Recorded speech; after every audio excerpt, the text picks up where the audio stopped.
Hi friends, welcome to my channel Odia flavours by Madhu. आसतु आज Pana Sankranti special बनइबा बेल पणा। फास्ट आम कौन करवा नहीं किसी फल ता सहित आम नहीं तार मेन है बेल ता सहित नड़िया अंगूर सेऊ डालिंब ता सहित कदली दही छेना गुड़ ता सहित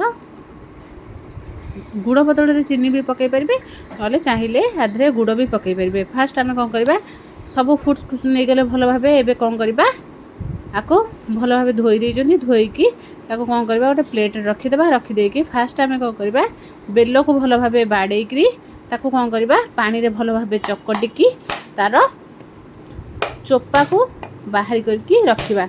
बेलर जो चरा बाहर ताको चरा को कौन करवा चा छुणा भल भाव छाणीदबा। बेल को फास्ट आम गोटे जगह को भल भाव गोटे चामच साहाय्य काढ़ीदबा। काढ़ी ताको कौन करवा बेल को भल भाव पानी रे चकटिकी तार को भल भाव छाणीकी तार जेतक मंजी आउ बेलर जेतक एमती छोट छोट बाहर ताको एमती देखो पूरा प्लेन हो गला बेल। एबे कौन करवा सब फ्रुट्स को भल भाव काटिदेबा। एबे कौन करवा आम काटी देछन छोट छोट करके सेऊ सेऊ अंगूर नड़िया को भी आम कोरिकी रखी देइछन्ती। डालिम को भल भाव छड़ेकी तार मंजी को पकेबा।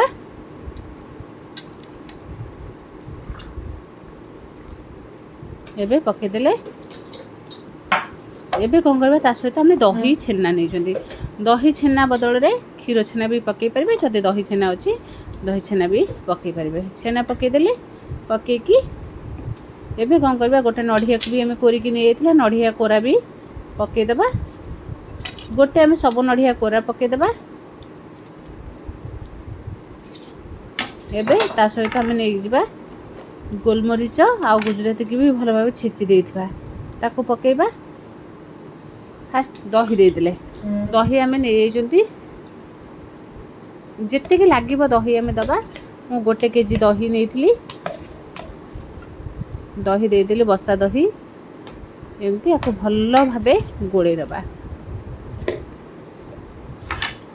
एबे आम तीनटा रु चारटा कदली आधे पकई पारे। देसी कदली पूरा नहीं आपको कौन करवा ता सहित आम गुड़ नहीं 500 ग्राम गुड़ नहीं जदि गुड़ बदल रे चीनी भी पकई पारे। एबे कौन करवा को हाथ रे भल भाव गोले नबा कहीं हाथ न गोले गुड़टा बिल्कुल भी भांगीबनी आउ हाथ गोले देले बहुत बढ़िया भाव गोले हो। देखो गोले की छेना को भी भल भाव हाथ में भांगीदेबा। भांगी देकी एमती भल भाव मिसेदेबा। एबे कौन करवा स्वाद अनुसार टिके पकईदेबा लुण। एबे छेचिकी रखिथिबा गोलमरीच आ गुजराती की भी पकईदेले पकईकी आपको कौन करवा भल भाव गोले देबा।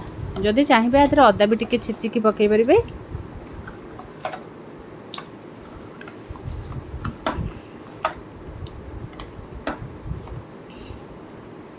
पणा संक्रांति स्पेशल यही भाव बेल पणा आम बनईकी पी पार ठाकुर गते भोग भी लगे पारे।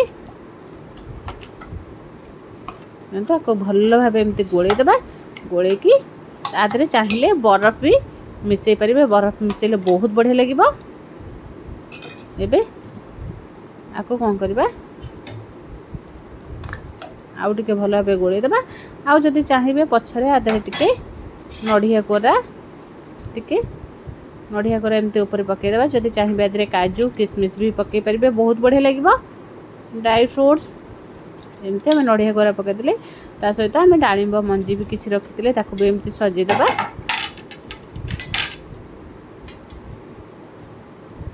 एबे अंगूर दुईटा पकईदेले पकईकी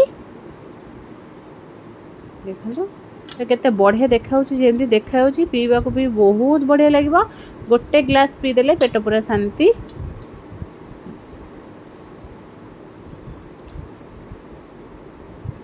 एबे आपको कौन करवा ठंडा ठंडा आपको पीवा बहुत बढ़िया लगे। निहाती थरे ये पणा ट्राए करूँ। बहुत कम टाइम कम समय मात्र 5 मिनिट रेडी हो ठंडा ठंडा बेलपणा। जब भल लगे लाइक शेयर कमेंट सब्सक्राइब निश्चय करेंगे।